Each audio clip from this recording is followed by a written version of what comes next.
Hey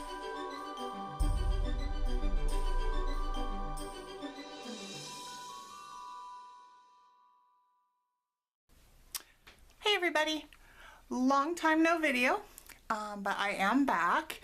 I had posted a video talking about what had happened with my stepson a little while back, and I actually have good news. This past Friday, the 20th of January, he was actually able to go home with his fiance. He still has a really long road ahead of him in terms of recovery. He's not walking yet. He can talk, but he's not always completely making sense with where he is. Sometimes he's just stuck in a past memory, but he's home, and that is a big thing because at one point they weren't really sure if he was going to ever make it. So we're really excited about that. One of the things I wanted to do in this new year is I did want to start making videos on a semi-regular basis.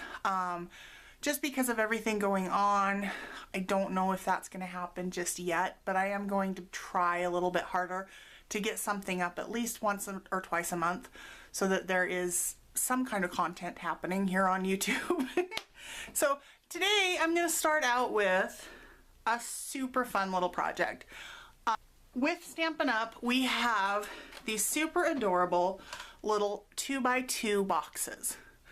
Right now they come in this clear that you can fill or a white box. Sometimes though, I want something in a different color. And I'm going to show you how to create a 2x2 box using the gift bag punch board.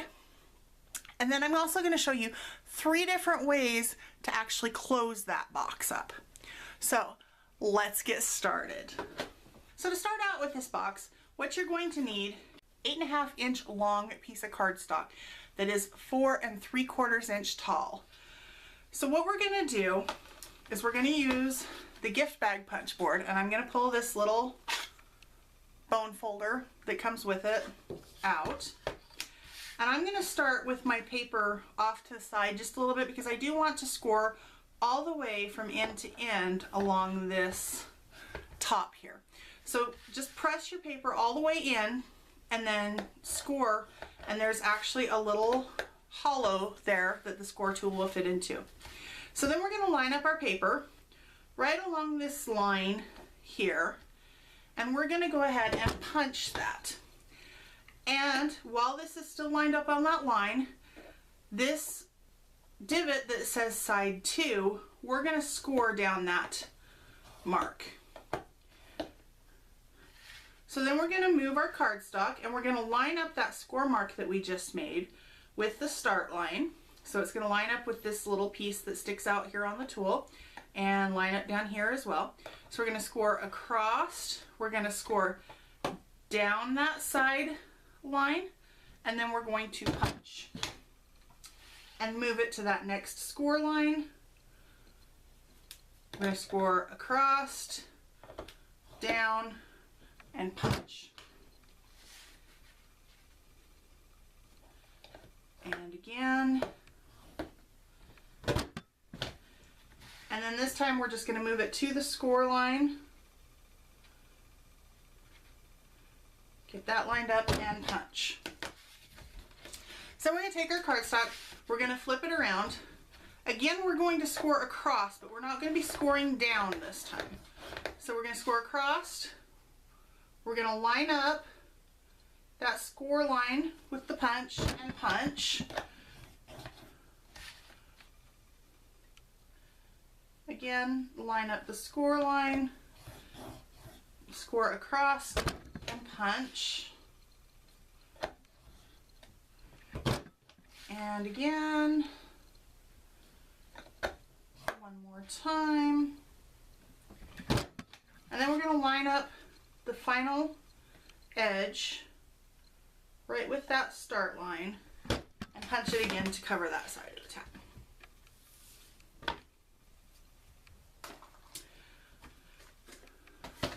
So this is the start of our basic box.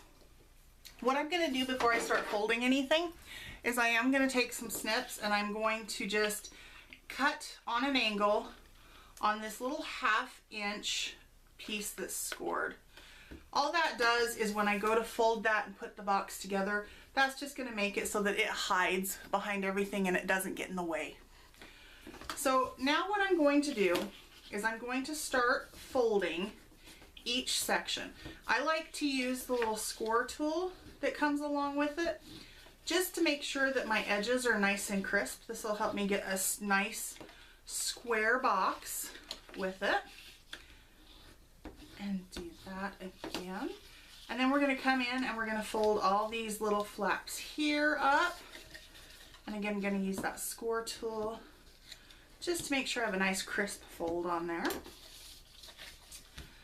Then on this one, I'm going to fold every other here. So those are going to get the crisp folds. And then I'm actually going to bring my gift bag punch tool back in. This is for closure number 1 with these boxes. So what I'm going to do is I'm going to take on the opposite side from where we were punching the box itself out. I'm going to put these flaps in, and I'm just kind of eyeballing center on it, but get it flush in and then punch. And then same thing on this other flap. Just kind of eyeball the center, flush in and punch. So that has made some holes so that when we go to close the box up, we're going to actually use those to thread our ribbon through. So now I'm going to just fold those down and get that crisp fold on that. So we can start to put our box together. Now you can use tear and tape, you can use green glue, any kind of adhesive that you like. I'm just going to happen to use the snail. It's right here. So this 1/2 inch tab, this is where we're going to close. We're going to start with that one. And I'm just going to put the snail along that tab. So the trick to make it so you don't have to fuss around as you're trying to close this is take that piece here, this first section that has the 1/2 inch tab on it, and fold it down. And then take the end piece and fold it down. That'll match up right on top of that tab and make that line up perfectly. So I'm just going to burnish the cardstock on top of that tab, make sure that adhesive is all in there. The next thing that we're going to do is close up the bottom. So we want to make sure it's not the punch tabs where we're putting the adhesive, it's the other side. So I'm going to fold it flat, and I'm going to put snail on the outside of 2 tabs. I am going to flip, but I'm going to keep this bent up so that the snail that's on that tab doesn't go in, and put on the top of that tab. Then I'm going to fold it back, pull these tabs back, and I'm going to put on the inside of this tab. So as we fold it, you can see why we did that. These 2 tabs are going to go down. This tab goes down, so all that adhesive that's on top is going to catch all these different flaps. And then this one folds down on top, so that adhesive that was on the opposite side on that tab is going to go down into the box. So you're going to flip the box over, just kind of line up, make sure it's square, and use our bone folder to press in and press those layers of cardstock together.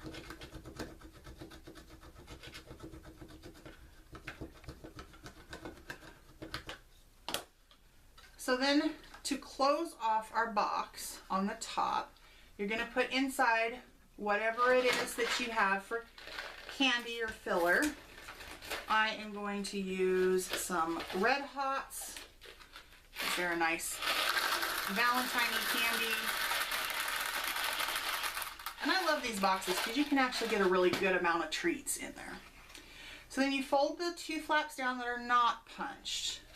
And then you're going to take a bit of ribbon, and this is some of the metallic combo pack ribbon that we have in Celebration going on right now. You can actually earn this ribbon for free with the purchase of $50 or more. And I am going to feed this through the 2 holes on this flap. And then you can fold that down and you're going to feed it through the holes on the top flap. Now these don't line up exactly perfect, but that's absolutely fine because it's still going to close. You're not going to see that bottom flap and it'll hold really nicely. So then you can just tie a ribbon with your bow with your ribbon. Oh my gosh, it's Monday when I'm filming this. I tried to film this a couple times last weekend and it just wasn't working, so trying again today, and apparently Monday is just Monday. So I'm going to fuss with the ribbon just a little bit just to get the bow to look kind of pretty. And then snip the edges off. But while this is flat, if you want to decorate everything up, you can do it then. I pretty much consistently forget to do that before. So I'm going to quickly decorate this up and then I will be back to show you a couple different options for closures.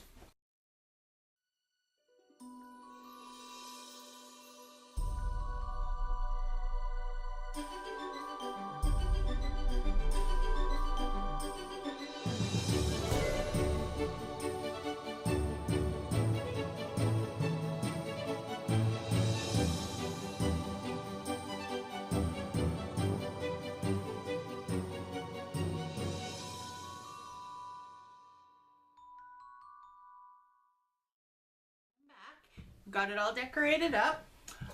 So I used a piece of designer series paper from the Sending Love pack. This is a really cute, just real red and whisper white shades of paper. They're gorgeous for Valentine's Day. I did stamp one of my little hearts that I cut with the Sweet and Sassy framelits with a stamp from Blooming Love. I used real red ink to do that. And then I added a little bit of a gold foiled paper heart next to it, just to bring the gold down from the ribbon. So that is this box with the punched tabs. I promised you a couple other options for closures on these boxes. So I have this box here. Again, same papers, same stamp set, everything. What I did with this one is I actually made a little belly band for the box. So then you can open up the flaps on the top and then close it up and just put that belly band back on. And you've got a cute little treat box that you can open and shut. And then another option is you can use a little bit of Velcro. I buy my Velcro at Walmart in the Sewing Notions section. It's just little tiny Velcro tab. They come on multiple sheets, and all I do is I stick my top tab in place and then I attach my bottom tab to that. They're self-adhesive on the back side. So then I close the box up and that'll place my tab perfectly. So that's another option for a closure, is to use a little Velcro tab. And on this box, I use that same stamp set, but I heat embossed all of my stamps in gold. This, I think, would be absolutely lovely if you changed out this sentiment for a wedding. I just love that gold on the paper. I think that looks great. So that's how to make a 2-inch box using the gift bag punch board from Stampin' Up! I hope this is helpful to you. If you make one of these boxes, be sure to tag me in it on social media. All the links will be below in the description. Thanks for watching. Bye.